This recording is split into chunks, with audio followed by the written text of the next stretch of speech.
હાલો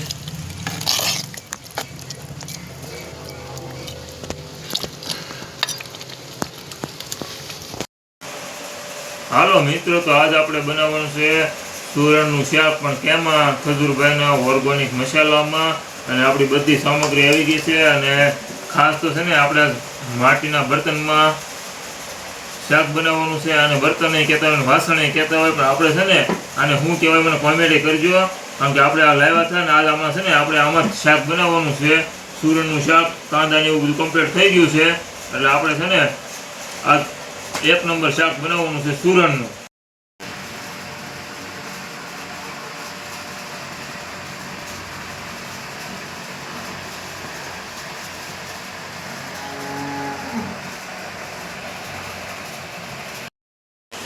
તો આપણે ડુંગળીનું કટિંગ કરી રહ્યા છીએ.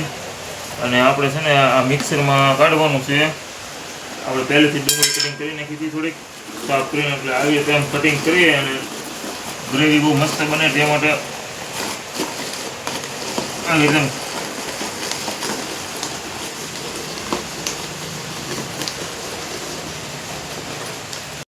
આપણી ડુંગળી મિક્સરમાં નીકળી ગઈ છે. હવે છે ને આપણે આદુ થોડુંક ગ્રેવી કરી નાખ્યું, પણ આમાં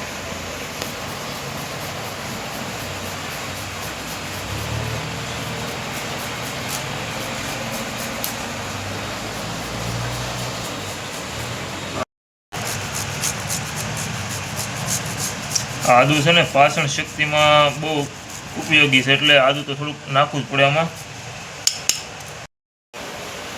તો આપણે ટમેટાની પણ ગ્રેવી કરી નાખીએ.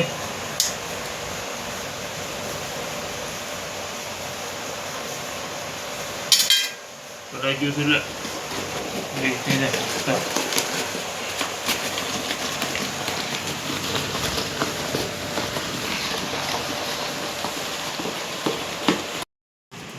મિત્રો આપણે છે ને ચૂલો જગવી રહ્યા છીએ. ચૂલે આપણે શાક બનાવવાનું છે. એટલે ચૂલે શાક મજા આવે ગેસ કરતા, એટલે આજ આપણે ચૂલે બનાવશું શાક. કારણ કે ચૂલાની જે બનતણથી જગ્યાએ અને ગેસમાં સ્વાદમાં ઘણો ફેર પડે. એ માટે છે ને આજ આપણે ચૂલે શાક બનાવવાનું છે. અને બનતણે ગાંડા બાવળના છે, કાંટા વાગી જાય એવા. ચૂલો છે માટીનો ભાઈ.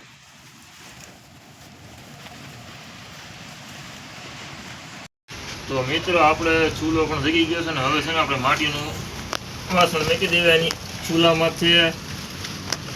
અને તેલ પણ નાખી દેવી.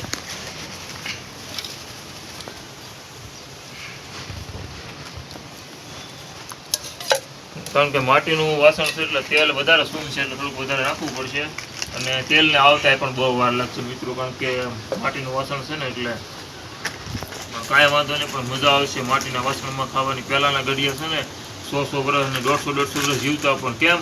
કારણ કે બધું હતું ઓર્ગેનિક વસ્તુ. અને માટીના વાસણમાં રસોઈ બનાવતા, લાકડાના વાસણમાં રસોઈ બનાવતા, તે માટે માણસો વધારે જીવતા. પણ અત્યારે તો શું છે, સ્ટીલ ને એવું થઈ ગયું. સ્ટીલ અને બધું પિત્તળ ને એવું બધું થઈ ગયું, એટલે એના કારણે થોડીક આયુષ્ય પણ માણસની ઘટી ગઈ છે ત્યારે.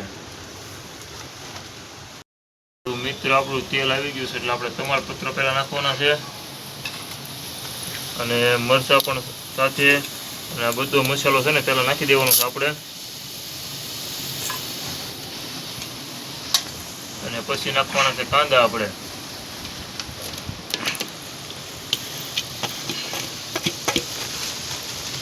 કાંદા નખાય એટલે હલાવી નાખવાનું છે આવી રીતે.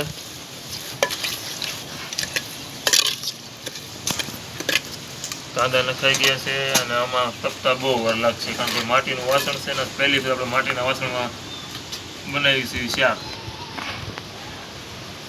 તો મિત્રો થોડુંક આપણે મીઠું પણ નાખી દેવીએ. આપણું મીઠાઈનું ખાઈ ગયું છે. અને હવે છે ને આપણે આપણું ચૂરણ નાખી દેવીએ. આપણું ચૂરણ નખાઈ ગયું અને થોડુંક હલાવી નાખીએ. અને આપણે છે ને આજ ચૂરણના શાકમાં આખા લસણના ગાંઠિયા પણ નાખવાના છે, પણ તે પણ નાખી દેવી અરે, એટલે હું છોડી દે બધું એક અરે. અને મિક્સ કરી દેવી.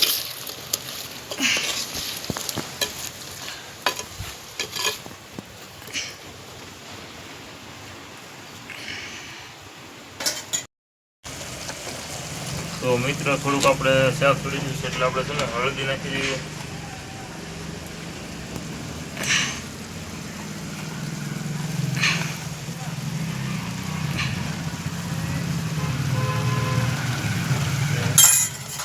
હળદર નાખી હવે નાખી દેવી ધાણા જીરું.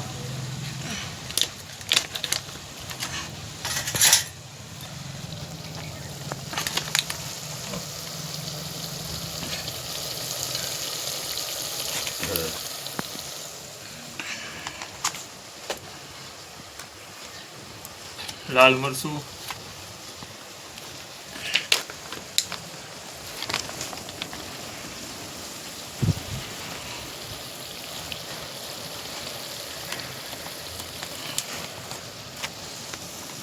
હવે નાખવાનું છે કાશ્મીરી મરચું.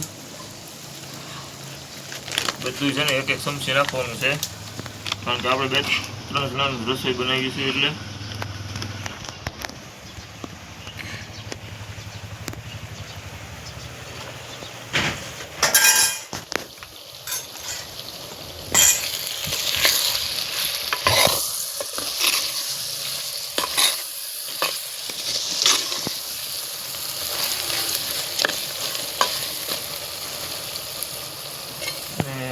હવે આપણે નાખવાના છે ટમેટા, સંભારેલા ટમેટા, ગ્રેવી આપણી ટમેટાની.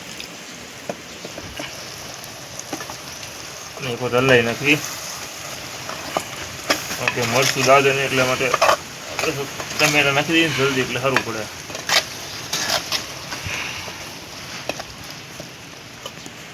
બે મિનિટ પડવા દઈએ પછી આપણે પાણી નાખવાનું છે. શાક આપણું જોઈ લઈએ કેવું છે. સુગંધ પણ 1 નંબર આવે છે. આપી દેવી. કાકા આ હું બનાવું છું? એલા કાંઈ નહીં, તને શાક બનાવું છું. હું શેરીમાં હાલ્યો જતો તો ને સુગંધ 1 નંબર આવી. 1 નંબર એમ છું કે કાકા કાક બનાવતા હશે, લે મને જવા દે. અરે બટા આ તો છે ને સુરતનું શાક બનાવીએ અને ખજૂર બને ઓર્ગેનિક મસાલામાં, અને એ પણ છે ને માટીના વાસણમાં બનાવે છે. અત્યારે આપણે શાક એટલે સુગંધ તો આવે જ તે. કાકા મારે પણ આવું એક વાસણ લેવું પડશે હો. તો મંગાવી લેવાનું, પાલિતાણા જવાનું લઈ આવવાનું, બીજું શું હોય.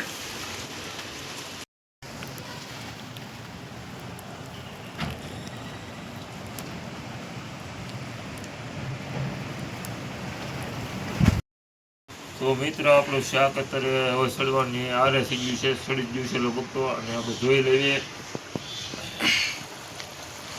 જો તમે આપણું શાક